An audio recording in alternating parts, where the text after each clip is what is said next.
Hey, all my feeling good peeps out there. So today we are talking about how perfectionism is a liar. And I'm sitting before you here as a recovering perfectionist. There, I said it.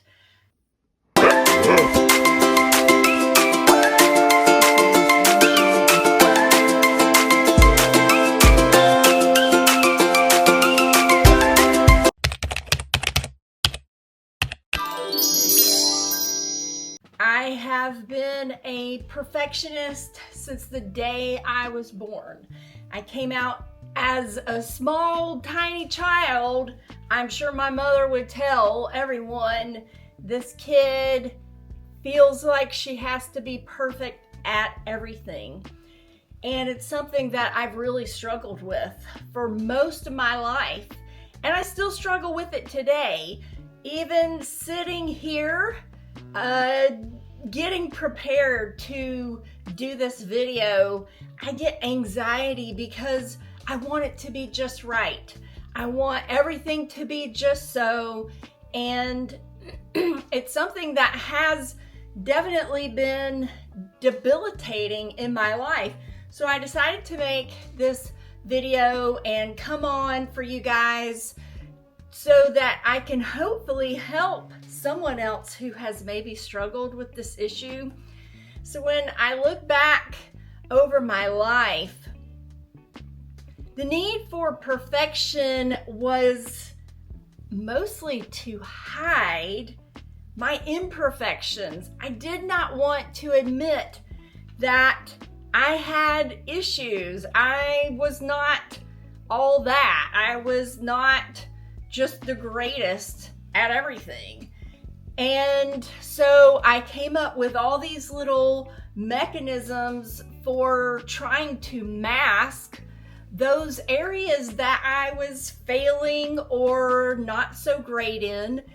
And it turned into wanting to be this perfect thing that I had in my mind. And I kind of felt like nothing was good enough if I couldn't get to that perfect place.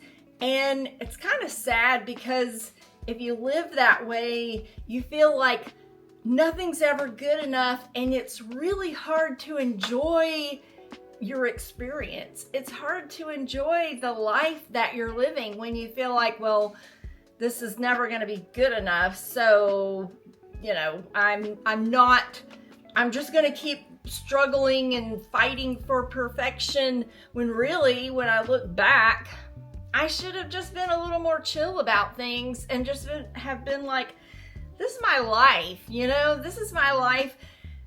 I'm gonna try to enjoy it as best as I possibly can, and so be it. Whatever happens, happens. If it's sloppy, if it's messy, if it's ugly, so be it. And I have really come to the place, I think social media has actually been really good for me, because I have forced myself into a world that I had no idea what I was doing, and it has not been pretty from my point of view. So much of it has not been pretty at all. But I continue to force myself out there doing really uncomfortable things. And I've had to learn it's okay if it's not perfect. It's all right. I still may be helping someone out there. I still may be getting to someone and helping improve their life. And really, when I think about it from that perspective, that's really all I want. That's all I care about, is helping people, lifting people up. And now when I think about it, it doesn't have to be perfect anymore. So I would say up until I was about 42 years old, I was living this life where everything, I wanted my home to be perfect. I wanted my clothes to be perfect. I wanted my job to be perfect. I wanted my marriage to be perfect. I wanted my child to be perfect. I wanted everything to just be this crazy cookie cutter vision that I had in my head of everything being just right. And it really seemed like everything was always fighting me. I think when we are perfectionists, the universe will set out to set us straight. And the more we try to be perfect, the more the world, the universe will kind of fight us. And in 2016, basically the bottom fell out from underneath me. My whole world was completely rocked. And in an instant, I had to accept my life was not perfect. It was never going to be perfect. And I had to start learning to live with imperfection and start to be okay with it, because it was a really big change for me. Some really major things happened in my life, and there was no coming back. There was no way to make it look pretty. There was no way to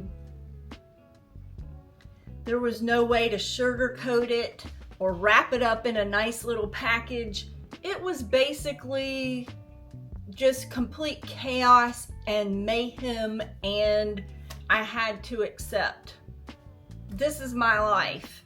This is how it is, at least for a while.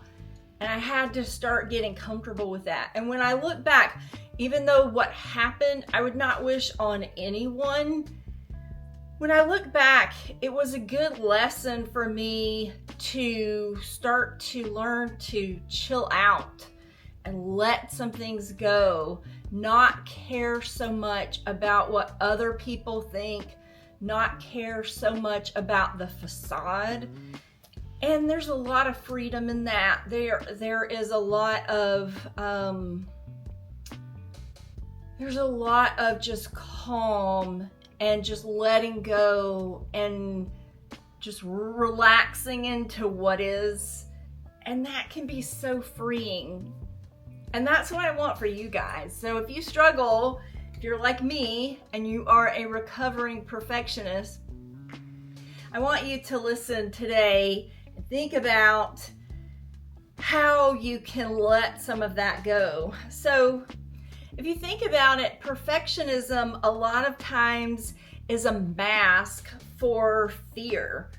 It's a fear of being judged. It's a fear of failure. It's a fear of sometimes it can be a fear of being seen. So we hold back and say, well, it's not perfect, so I'm gonna hold back. That's our excuse. So perfectionism is a really good and convenient way to cover up a lot of our fears. And so if you find yourself living in perfectionism, wanting everything to be just so before you can take action or really be living the life on the level that you want to be living it, I want you to look at where is perfectionism a cover for where you're afraid. Now for me, a big show up is in my art. I've been an artist since I was born. Art is my life. It's such a part of just the fabric of my life that it's become like such a sensitive thing to me, and it has been for decades now. And one thing that shows up with my painting is I want everything to be perfect. And so I have a real problem with completing art because I never fully see it as finished, as perfect. And so the way my mind works is, well, if it's never finished, then I never have to put it out into the world for judgment, because as an artist, when it's such a part of your life, if it gets rejected, if someone doesn't like what you've worked so hard to create, that can be really painful. And so one thing that I have noticed is that I have no problem starting new works of art, getting through about 75%, and then I just drop it. This painting here is a good example. I've been working on this painting for about 3 years, and I will start it and I'll work on it for a little bit and then I'll just set it aside. But I've made a commitment to myself this time that I'm going to start finishing my work. And it's okay if it's not completely perfect. My new thing is just finish, just get it to a place where I feel like in my mind, in my heart, it's finished. It doesn't have to be absolutely perfect anymore. And that's a really huge thing for me. So I want you to think about, when you look at the perfectionism, where it's showing up in your life, look at what it's a cover for. And it's usually some sort of fear. Now, I want you to understand there's never a perfect time. You'll never be in the perfect mood. You'll never have the perfect idea. Nothing is ever going to be absolutely perfect for you to get started. And once we learn that, it kind of can take the pressure off, and it's kind of like, well, I think I have a fairly good idea here. I feel somewhat motivated to get going on this idea. I'm just going to go ahead and start it. I understand things aren't going to be perfect. Just like making this YouTube video, I am by far not a professional YouTuber. I like the idea of making YouTube videos, but I feel so inadequate. I feel like I'm terrible. Even though I've made a lot of videos, I feel like I'm still such an amateur, and any pro YouTuber out there would be like, oh yeah, she's still totally an amateur. But I've decided I don't care about it being perfect anymore. I'm gonna just keep putting myself out there, keep putting in the reps, keep doing the work, and eventually, hopefully, slowly but surely, some progress will be made. And it's never ever gonna be perfect, ever. Even after I've made 1,000 YouTube videos, it's never gonna be perfect. And I'm finally at the place where I'm like, I'm okay with that. I'm just gonna put my ideas out there, put my inspiration, and hopefully someone will be affected by it. So one thing we need to understand is, when we are creative people, it's very stagnating. If we keep putting on the brakes, if we keep holding back, it's not good for our nervous system. It's not good for our demeanor. It tends to make us more anxious. Our anxiety will go up for sure. A lot of times we can be more angry, we can be more bitter, we can be more depressed if we are holding back on our creativity. So if you have ideas, if you have ways that you are wanting to really express yourself, I want you to really start acting on that. I want you to really start taking steps toward whatever that is. And I want you to start telling yourself, this time doesn't feel perfect. It doesn't feel like everything is in place, but that's okay. I'm gonna move anyway. I'm gonna make the move and start going forward. So a lot of times our perfectionism is kind of a stalling tactic. we'll say, well, it's not, everything's not perfect, everything's not in place, so I'm gonna hold off. But I don't want you to do that. I want you to start taking moves and taking action toward whatever that thing is, that kind of, it can be just a little idea, just whatever is inspiring you right now. I want you to start taking moves toward that thing, even if it's just listening to YouTube tutorials for that thing, or researching the tools that you need to get, or taking some online classes to learn the skills. Whatever it is, start taking action toward that thing. And when we start taking action, you will start to notice that your perfectionism, it's still gonna be there. I think it's a lot like being an alcoholic. It's still kind of like this thing that nags at you, and you know, you hear this little voice in the back, well, it's not perfect, it's, you know, oh gosh, what will people think about that? You have to just kind of learn to just push that out of your head, push that out of your mind, and say, I'm not listening to that. I don't care anymore. I don't care. I'm here in this life to do something, and I'm going to start working toward doing that thing. And I don't care if it's perfect. I don't care what anyone else thinks about it. I'm going to start doing it. And when you start to get into that mindset, that is when things will start to shift. And you will start to notice that you will start to relax a little bit about things, and you'll actually start to get more in the flow, and you'll start to have more fun, and you'll start to actually be enjoying the process. And I want you to really start focusing on the process. Even when things go wrong, even when things are not the way you want them to be, I want you to kind of pause and kind of laugh a little bit and kind of be like, oh, there it is. I noticed that. That's, you know, that's not really how I wanted it, but that's how it's turning out. And there's this little voice in my head that's telling me, oh, that's stupid, or that's silly, or that's ridiculous, but I don't care. I'm going to still keep moving, and I'm going to have fun. I'm going to enjoy this ride as much as I can.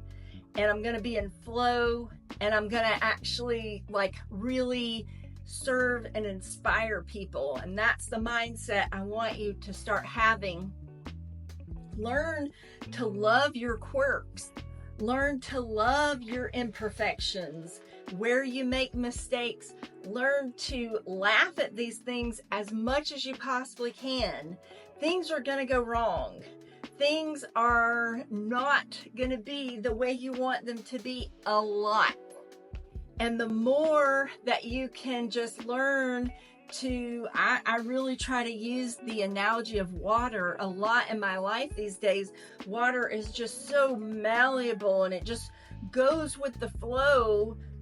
That's how I want to be, and that's how I want you to be, is just don't be so, it's got to be this way, I've got to have it this way, I'm not gonna be able to make this happen unless it's this way.